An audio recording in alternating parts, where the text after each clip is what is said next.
गांव के लोग थे? पहले उसने मेरे साथ छेड़खानी की और रामजादे ने मेरे पापा ने केस कर दिया और उसने चिढ़ के मेरे पापा को गोली मारी। मेरे पापा को गोली मारी। वो बहराइच इकोना रहता है अभी, इकोना से यहाँ गाँव आए घूमने के लिए। कितने लोग थे जिन्होंने गोली मारी थी? 6-7 लोग थे। 6-7 लोग थे। मेरे पापा को यहाँ गोली मार दी, यहाँ मार देता, यहाँ क्यों गोली मारी? क्या पहले केस चल रहा है उसका। बदतमीजी करी। क्या कर रहे थे आज वो खेत पे? क्या कर रहे थे? आलू की खुदाई चल रही थी। मेरे पापा को कोई मतलब नहीं किसी से, आराम जाना आया, उसने मेरे पापा गोली मार दी। क्या नाम है उसने गोली मारी? जिसने गोली मारी उसका नाम पता है आपको? गौरव शर्मा। गौरव शर्मा, गौरव संग्रह नाम से आराम ज्यादा कुत्ता है वो। देश में बहुत सारे मुद्दे चलते हैं। हमारे किसानों का मुद्दा चल रहा है, नो डाउट बहुत तकलीफ होती है। मैंने सपोर्ट भी किया, मैं वहाँ गई भी। लेकिन मुझे लगता है कि मेरे देश की एक बहुत बड़ी आबादी है महिलाओं की। इस फेसबुक लाइव में भी हमारे जितने भाई जुड़े हुए हैं हमसे, किसी न किसी तरीके से एक महिला से उनका संबंध है, चाहे माँ के रूप में हो, चाहे सिस्टर के रूप में हो, चाहे बेटी के रूप में हो, दोस्त के रूप में हो, पत्नी के रूप में हो, किसी न किसी तरीके से वो एक स्त्री से जुड़े हुए हैं। दोस्त के रूप में हो सकती है, लेकिन आखिर समस्या कहाँ है कि सरेआम मेरे देश में बेटियों के साथ इस तरीके से अत्याचार किया जाता है।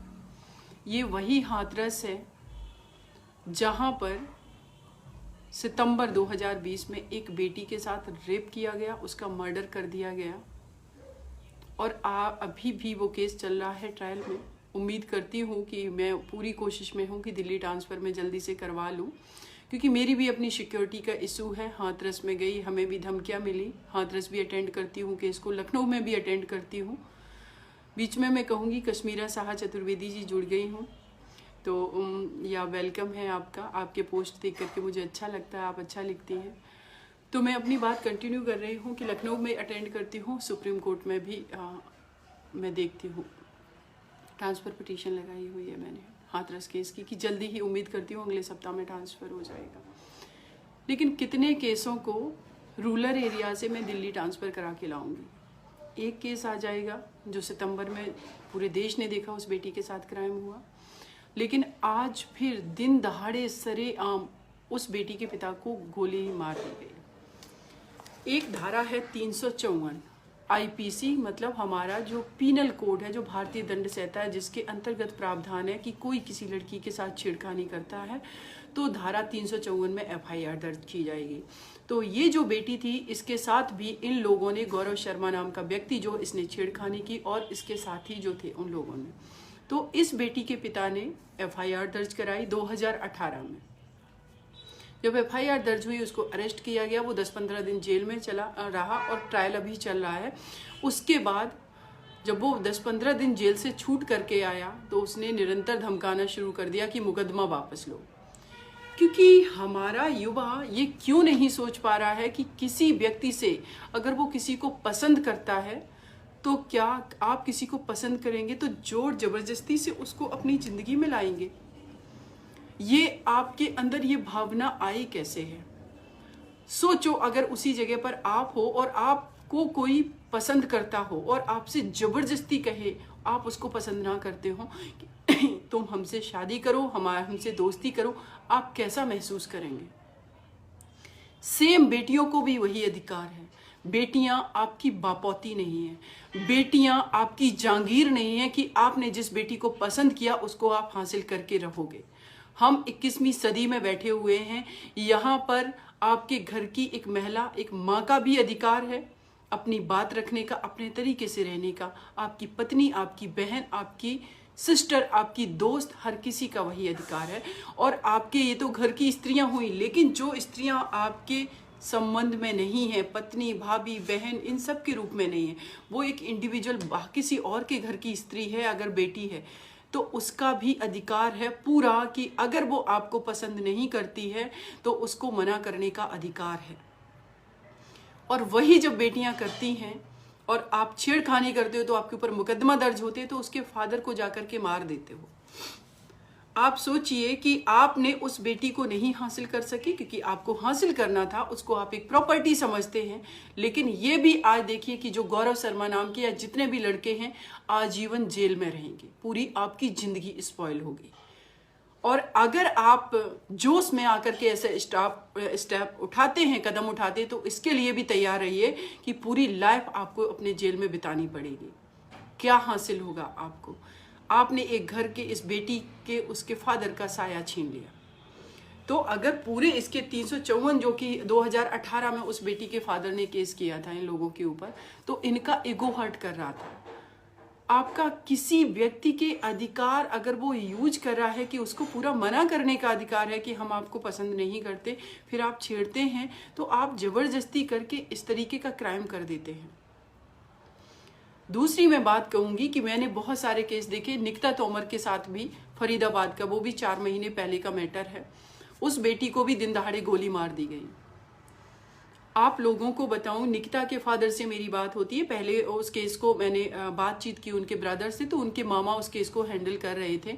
फिर निकिता के फादर से करीब 10 दिन पहले मेरी बात हुई। उनका कहना है कि मैम मुझे बहुत डर लग रहा है, हो सकता है मेरी बेटी को न्याय ना मिले, क्योंकि वो लोग बहुत पावरफुल लोग हैं और वो उसको किसी भी तरीके से मैटर को अपने फेवर में करवा लेंगे। तो मैंने उनको इंश्योर किया कि मैं आपके साथ हूँ और पूरी तरीके से साथ में रहूंगी, जो भी अगर कुछ भी होगा तो अपील में हम लड़ लेंगे। लेकिन जो एक हमारे समाज में देखेंगे कि जो एक्यूज हैं, जो अपराधी हैं, वो पावरफुल लोग हैं। निकिता तोमर वाले केस में भी वही है, वो पावरफुल लोग हैं। और पावरफुल लोग जो हैं उनके पास बहुत पैसा है, अच्छे एडवोकेट हायर करने के लिए, हर चीज के लिए। लेकिन एक मिडिल क्लास मैन जिसकी बेटी को मार दिया जाता है, एक लोअर क्लास पर्सन जिसके सर्वाइविंग का इशू है, वो कैसे फाइट करे? इतनी महंगी मुकदमेबाजी है, हर चीज है। तो इसमें वो इंसान परेशान कि मैडम हमारा तो बच्चे को पढ़ा रहे थे, बेटी को पढ़ा रहे थे, सिंपल नौकरी करते हैं, हमारे लिए चंडीगढ़ हाई कोर्ट में मुकदमा लड़ना डिस्ट्रिक्ट कोर्ट में इतना आसान नहीं है। तो मैंने उनसे कहा कि मैं कुछ भाइयों को बोलूंगी, जो लोग सपोर्ट कर सकते हैं वो आपको सपोर्ट करेंगे। तो देखिए, निकिता तोमर का भी जो मर्डर हुआ, वो लड़का जेल से वापस आया, उसने मर्डर किया। तो मेरा ये मानना है कि जो छोटी धाराएं मानी जाती हैं, जिनको कहते 354 एक छोटी धारा है, बेलेबल ऑफेंस है, आसानी से बेल मिल जाती है, उसमें मेरा मानना है कि इन छोटी धाराओं में भी बेल नहीं देनी चाहिए और इनका 2 महीने के अंदर चार्जशीट फाइल होकर के जो लड़के ऐसा क्राइम करते हैं, छेड़खानी करते हैं, उनको कम से कम जो इसमें सजा का प्रावधान है 1 साल का और मैक्सिमम जो है वो 5 साल का है, इनको जरूर पनिश किया जाना चाहिए। इनको इमीडिएटली जेल भेज देना चाहिए और इसमें अपील का भी प्रोविजन को समाप्त कर देना चाहिए। क्योंकि हाँ, इसमें इन्वेस्टिगेशन इतना स्ट्रांग होना चाहिए, इतना फेयर होना चाहिए कि कोई किसी के ऊपर फर्जी केस ना कर सके। अदरवाइज 354 में पहले तो लड़का लड़की को छेड़ेगा, उसके बाद वो बेल पर आ जाएगा और उसके बाद वो उसके परिवार को मारेगा, दबाव बनाएगा और अंततः आप सभी लोग देख ही रहे हैं वो बेटी जिस तरीके से चीख रही है। 6-7 लड़के जा करके खेत में काम कर रहा है पिता, उसके ऊपर दनादन गोलियां चला देते हैं और वो बेटी कह रही है मुझे न्याय चाहिए। मैं सोच रही हूँ वो बच्ची चिल्ला रही है मुझे इंसाफ चाहिए, इंसाफ। जिस बेटी ने अपने फादर को खो दिया है, उसको अगर उन अपराधियों को जेल हो भी जाएगी तो उस बेटी को क्या मिलेगा उसमें। लेकिन हाँ, ऐसे लोग जो अपराध करते हैं निश्चित रूप से उनको जेल होनी चाहिए और होगी भी, ऐसी मैं पूरी उम्मीद करती हूँ। लेकिन क्या हमारे देश में कि जो भी क्राइम करेगा उसको बाद में सजा दी जाएगी, क्या ये समाधान है? हमें ज़्यादातर वर्क इस चीज़ पर करना चाहिए कि जो क्राइम ना हो, ना रुकें। एक हमारे शायद फेसबुक से ही मेरे एक छोटे भाई की तरह हैं अंकित यादव, उन्होंने लव मैरिज की, उनके परिवार वालों ने उनकी पत्नी को मार दिया। और जब मैंने इस पूरे केस को फॉलो किया और मैंने आईजी वगैरह से बात की, उनका कहना है कि मैम हम अरेस्टिंग करा रहे हैं। आप सोचिए कि माँ मंदिर में पूजा करने गई है, बेटी घर में है और उस घर में बेटी को उतने देर में कहा जाता है कि प्रेस से उसको करंट लग करके उसकी डेथ हो गई, और माँ के आने से पहले उस बेटी का अंतिम संस्कार कर दिया। किस चीज का डर था? प्राइमा फेसाई सारा उसमें सारा सबूत है, लेकिन पुलिस अरेस्ट नहीं कर रही है। और पुलिस की यही नेग्लिजेंसी ऐसे क्राइम को अंजाम देती है, जो कि हाथरस में आज वो बेटी चीख चीख करके कह रही है, जिसको कितना दर्द होगा कि उसके फादर जहां उसके जस्टिस के लिए लड़ रहे थे, आज वो इस दुनिया से चले गए। अगर हाथरस के जो सितंबर में क्राइम हुआ था उस केस की बात करें, उस केस में अगर ये मैटर मीडिया में हाईलाइट नहीं हुआ होता, उस परिवार से मैं ना जुड़ी होती, सारी चीजें ना समझती, तो जिस तरीके का नैरेटिव बनाया गया था कि उस परिवार ने, ये ऑनर किलिंग का मैटर है, सबूत मेरे पास थे, हर चीज पूरे देश ने देखा कि जब सीबीआई ने चार्जशीट लगाई तो अगर ऑनर किलिंग का होता तो उन 4 को एक्यूज क्यों बनाती? सीबीआई की डिमांड तो उन्हीं लोगों ने की थी। तो बेटी किसी के घर की हो, चाहे वो निकिता तोमर हो, चाहे ये बेटी जो है हमारी, या चाहे वो हाथरस की जो बिटिया जिसका मैं नाम नहीं लूंगी, डिसीज पर्सन जो नाम ले सकती हूँ मनीषा, वो हो, या हम अगर बात करें तो अभी बदायूं में गैंग रेप का घटना आया कि उस लेडी का गैंग रेप किया गया। आप लोग विश्वास नहीं करेंगे, कुछ लोग ऑब्जेक्शन करते हैं कि सीमा मैडम वहीं जाती हैं जो केस हाईलाइट होते हैं। मैं बदायूं में नहीं गई थी भाइयों, मैं बदायूं नहीं गई, लेकिन विडंबना देखिए, वहां पर राष्ट्रीय महिला आयोग की सदस्या भी गई थी, मीडिया भी पहुंचा, वहां बहुत लोग सामाजिक कार्यकर्ता पहुंचे, लेकिन उस परिवार से मेरी जब मैं कांटेक्ट में थी, बातचीत हो रही थी, उसका मेरे पास 15 दिन बाद फोन आता है, कहता मैडम मुझे पुलिस अभी एफआईआर की कॉपी भी नहीं दे रही है। आप सोचिए, सब लोग जा रहे हैं। तो साथियों, मेरा यही कहना है कि अगर हम किसी का सहयोग करें तो आखिरी दम तक करें, अदरवाइज ऐसा स्टेप ना उठाएं। और मैं क्लियर कर देना चाहती हूँ कि मैं सिर्फ हाईलाइटेड मैटर में नहीं जाती, बदायूं केस में मैं नहीं गई। चार्जशीट के लिए मैंने 10 बार फोन किए, तब वहां से पुलिस ने उनको चार्जशीट नहीं, एफआईआर दी। उसके बाद उस लेडी के बेटे परिविंदर का कॉल आता है कि मैम ये लोग पोस्टमार्टम रिपोर्ट नहीं दे रहे। फिर एसपी बदायूं से बात हुई है तो पोस्टमार्टम रिपोर्ट दी है। अब वो लोग हमसे मिलने आने वाले हैं और उनका कहना है कि पोस्टमार्टम रिपोर्ट में मैम इन्होंने कहा है कि वो एक्सीडेंटल केस है, उनकी कुएं में गिरने से डेथ हुई है, न कि वो गैंग रेप का मैटर है। इसको अब कैसे हम लोग देखेंगे? निकिता तोमर के फादर से हमारी बात हुई है, वो भी मिलने आने वाले हैं। दिल्ली में एक बेटी के साथ ससुराल में गैंग रेप कर दिया जाता है, एक 17 साल की बेटी के साथ पोक्सो एक्ट का मैटर है, वो भी डील कर रही हूँ मैं। एक आप लोगों को याद होगा ललितपुर का केस था, आज हाई कोर्ट में बेल लगी थी। हाई कोर्ट में वकीलों से बात करती हूँ, वहां पर उन लोगों को हेल्प करती हूँ, पैसे अपने खुद की अर्निंग से, एक सिंगल पैसा मुझे कोई सपोर्ट नहीं करता, दिन रात मेहनत करके अपना पैसा खुद अर्न करती हूँ। फिर चाहे वो हाथरस केस हो, चाहे वो ललितपुर का केस हो, कहीं का भी केस हो, उनमें अपना वो पैसा देती हूँ। वहां से उन वकीलों को हायर करती हूँ, उनको पैसा डलवाती हूँ, जितना उनसे रिक्वेस्ट भी करती हूँ। तो ललितपुर का जो केस है, वो ललितपुर का केस, वहां पर उस बेटी के साथ भी उसको गैंग रेप, उसको रेप करके उसको जिंदा जला दिया गया था, वो भी अभी चल रहा है, पोक्सो एक्ट का मैटर है। तो मेरे पास एक नहीं सैकड़ों मैटर है। तो उन सारे मैटर्स को 304B के मैटर हैं, दहेज हत्या के मैटर्स हैं। तो मेरा ये कहना है कि जो हमारे जो बेटियां हैं उनको हम सब लोग इक्वल एक इंसान की तरह समझे, बेसिक उनके ह्यूमन राइट्स है। जितने भी हमारे जो मेल पर्सन हैं, जो लड़के हैं, जो किसी भी बेटी को छेड़ रहे हैं, कमेंट कर रहे हैं, या घर में अपनी पत्नी को मार रहे हैं, उनको गंदा बोल रहे हैं, डांट रहे हैं, या उनको बाहर नहीं निकलने दे रहे हैं, उनको जिस तरीके का डेवलपमेंट चाहिए वो नहीं करने दे रहे हैं, तो आपको एक बार अपने आप को उस प्लेस पर रख करके, उस जगह पर रखने का सोचना कि आप किसी भी व्यक्ति के साथ, जो कि वो स्त्री भले ही है, लेकिन उसके साथ आप जो कर रहे हो, अगर वो बर्ताव आपके साथ होगा तो कैसा महसूस करेंगे आप लोग। तो इस तरीके से, क्योंकि हम जानते हैं कि कानून हम कितना ही बना लें, लेकिन अगर उसका इन्फोर्समेंट नहीं होगा, उनका पालन नहीं होगा, तो बहुत ही मुश्किल है। अभी उन्नाव में 2 बेटियों को जहर दे करके उनका हत्या कर दी गई है, हम सभी लोगों ने देखा। उसमें बाद में उसमें भी इन्वेस्टिगेशन चल रहा है कि देखिए फर्दर, लेकिन ये केस मैं आपको बता दूं साथियों, सालों लटकने वाले हैं, क्योंकि हमारा जो सिस्टम है ना, ये सिस्टम अपने आप काम नहीं करता। अगर ये अपने आप काम करता है तो ये 10, 15, 20 साल भी लगते हैं। एक मेरे पास मुकदमा है, वो मुकदमा पिछले 40 साल पहले का मुकदमा है। उस मुकदमे को मैं हैंडल कर रही हूँ। सोचिए 40 साल, मतलब व्यक्ति के आधी जिंदगी से ज़्यादा टाइम जो है उसका मुकदमेबाजी में कट रहा है। ये हमारा सिस्टम है और जिस पर हम कहते हैं हमें प्राउड फील होना चाहिए। हमारे देश में नो डाउट है ना, न्याय उनको मिलता है जिनके पास पावर है, जिनके पास पैसा है, जल्दी न्याय मिलता है। लेकिन गरीब व्यक्ति के लिए कितने लोग खड़े हो पाएंगे? मैं समझती हूँ ना कि जब मैं फाइट कर रही हूँ तो मुझे कितना सफ़र करना पड़ता, चाहे वो निर्भया केस हो, चाहे हमारी मनीषा का केस हो, चाहे अभी जो यहाँ पर बदायूं में केस हुआ है, अभी निकिता तोमर को भी जस्टिस नहीं मिला। कितनी बेटियां हैं, दिल्ली में बहुत सारे केस हैं। पता चला कि जब डेट हम कोर्ट में हैं तो रिक्वेस्ट करें मैम जितना हो सके अर्ली डेट दीजिए, तो कोर्ट का कहना है सबसे बड़ी विडंबना तो यही है कि मैडम हम कैसे आपको अर्ली डेट दे दें, क्योंकि डेट की जो लिस्ट है वो ही 4-5 महीने बाद वाली है, क्योंकि जजों की संख्या कम है, क्योंकि पुलिस की संख्या कम है।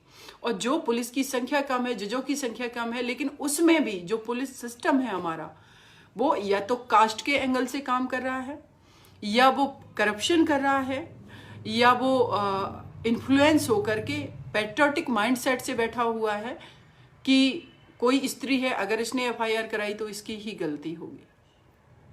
तो ये सारी जो समस्याएं हैं, अब इसमें देखिए, जो अगर अंकित यादव हमारे साथ फेसबुक लाइव में जुड़े हैं वो जान रहे होंगे कि जो खुद व्यक्ति एक इतना अवेयर है, वो आज अपनी पत्नी के जो अभियुक्त हैं, जो अपराधी हैं, उनको वो अरेस्ट नहीं करवा पा रहे हैं, क्योंकि वो लोग पावरफुल लोग हैं और उनका कहना है, जबकि वो उस बेटी का जो है एक तरीके से कहेंगे डाइंग डिक्लेरेशन है, उनका नोट भी है जो लिख करके गई थी और उसको डाइंग डिक्लेरेशन माना चाहिए। उस बेटी को उसकी माँ को नहीं देखने दिया, 3-4 घंटे के अंदर जला दिया, उनकी माँ मंदिर से घर वापस नहीं आ पाई।